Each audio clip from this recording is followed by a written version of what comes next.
Hi everyone, today we are going to talk about how to use our trig ratios to solve for missing side lengths and angles of your triangle. We're going to do two examples in this video, both of which are solving for side lengths. So without further ado, let's go ahead and get started. Alright, for this problem we are going to go ahead and start by labeling the sides of our triangle. My angle here is 62, so I always start by labeling the opposite, which in this case is going to be x. Then I like to do the hypotenuse because I know that's across from my right angle.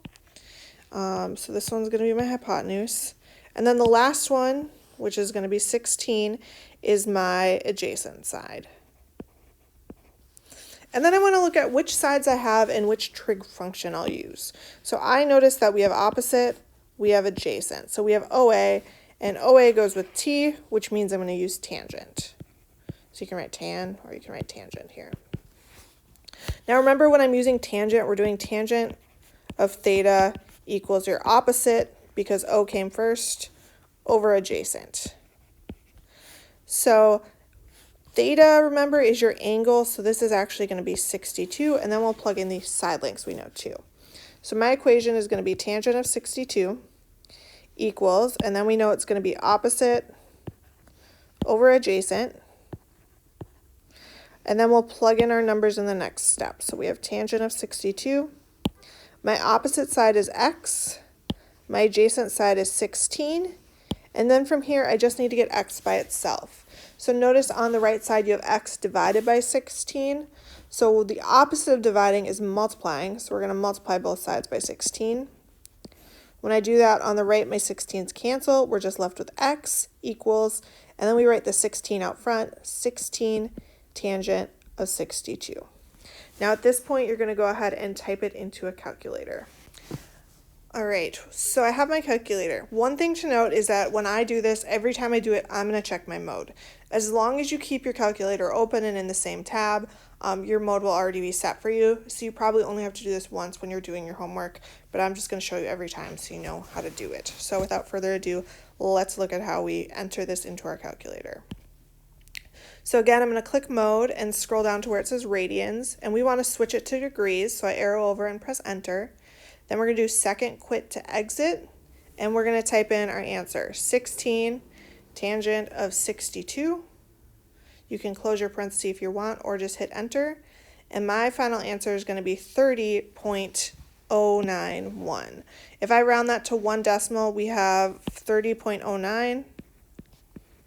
Again, that 9 tells me I round up, so my final answer is actually going to be 30.1, and that is the length of x. For the triangle below, label the sides, identify which ratio you'll be using, and then solve for x. So the first thing I want to do is label my opposite, my adjacent, and my hypotenuse. My angle is 29 degrees, so I always start with my opposite because I know that's going to be the one across from it. So this side here would be opposite. Next, I look for my hypotenuse because I know that's across from my right angle. So this number here would be my hypotenuse. And then my last side, whichever one I haven't marked yet, this one here, x, is going to be our adjacent side. So I noticed right off the bat that I don't have a number across from my opposite, like with my opposite side, so I don't really care about that one. And I noticed that I have hypotenuse and adjacent. So if I have AH, I'm going to use k. So we're going to use cosine.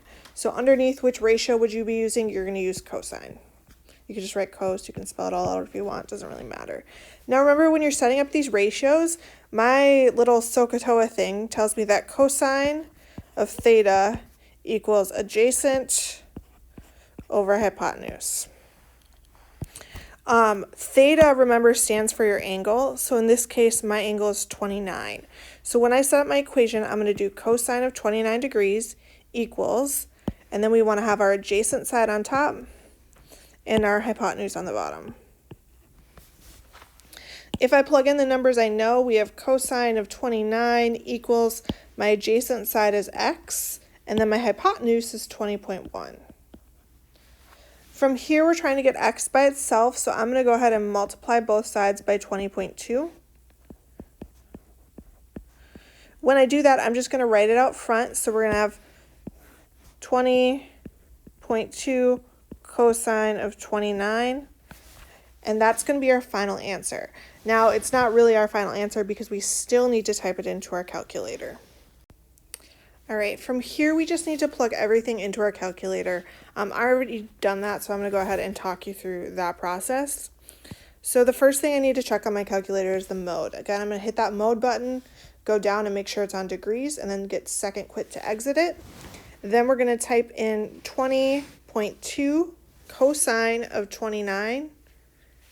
You can close your parentheses or just leave it and hit enter, and my final answer is going to be 17.66731.808.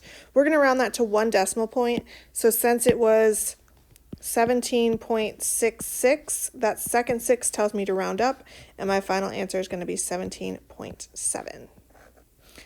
That is the length of your missing side. That is the value of x. All right, thank you for watching.